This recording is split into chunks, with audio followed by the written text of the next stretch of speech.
અમરેલી જિલ્લાના ખેડૂતો મુશ્કેલીમાં મુકાયા છે। ટેકાના ભાવે મગફળીની ખરીદી શરૂ કરવામાં ન આવતા ખેડૂતો મુશ્કેલીમાં મુકાયા છે અને હવે જગતનો તાત જાય તો જાય ક્યાં? ખેડૂતોએ તાત્કાલિક ધોરણે ટેકાના ભાવે ખરીદી શરૂ કરે તેવી માંગ કરી છે। આજે આપણે ગુજરાતની અંદર એમાં અમરેલી જિલ્લો, ભાવનગર જિલ્લો, જુનાગઢ જિલ્લો, જાફરાબાદ પુષ્કળ વરસાદ પડી રહ્યો છે અને અતિવૃષ્ટિ બધાને બહુ નુકસાની થઈ છે। સિંગ, કપાસ, તુવેર, મગ, અડદ બધામાં નુકસાની થઈ છે।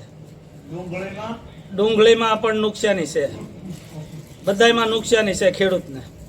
તો આજે એને લીધે આપણે બધા ખેડૂતને પુષ્કળ નુકસાની છે, એની પાસે સરકારને પણ બધાને જાણ જ છે, ખબર જ છે સરકારને તે।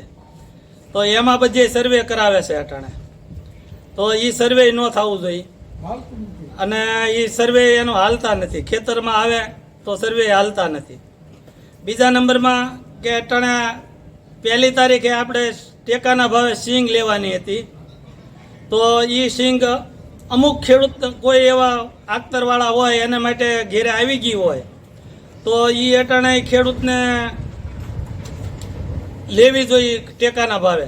તો એ સરકારે અટાણે કોઈ સુવિધા હજી ટેકાના ભાવની કરી નથી। તો ખેડૂતને અમથા એમ ગુગળાવે છે કે અમે ટેકાના ભાવે લઈ લેવું, તો આ પલ્લેલી સિંગે પણ ટેકાના ભાવે એને લેવી જોઈએ। જો પલ્લેલી સિંગ ન લે તો ખેડૂત શું કરવાનો છે? ખેડૂતને શું હાથમાં આવવાનું છે? ખેડૂતને કાંઈ ઘરની એજન્સી નથી, એટલે ખેડૂત ક્યાં નાખે? એટલે ટેકાના ભાવે પણ જો આ પલ્લેલી સિંગમાં જો બહુ ડેમેજ થયેલી હોય એ ન લે, પણ અમુક જે કાંઈ કાળી હોય, કાપરી થઈ ગઈ હોય એવી હોય એ લઈ લેવી જોઈએ। એટલી અમારી સરકાર પાસે નમ્ર વિનંતી છે।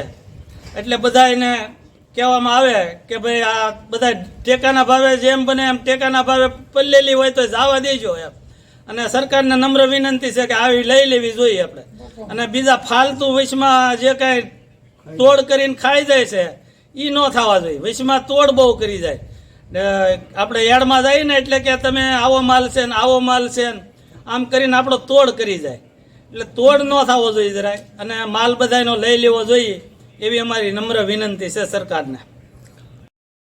અમરેલી જિલ્લાના ખેડૂતોએ મગફળીનું વાવેતર કર્યું હતું, સારું ઉત્પાદન મળે એમ હતું, પણ માવઠું થવાના કારણે ખેડૂતોની મગફળી ખરાબ થઈ છે। તો હવે સરકાર ટેકાના ભાવે પણ ખરીદી બંધ રાખતા ખેડૂતો મુશ્કેલીમાં મુકાયા છે। તાત્કાલિક ધોરણે ટેકાના ભાવની ખરીદી શરૂ કરવામાં આવે અને ખરાબ થઈ ગયેલી મગફળી પણ હવે સરકાર ખરીદે તેવી માંગ કરી છે।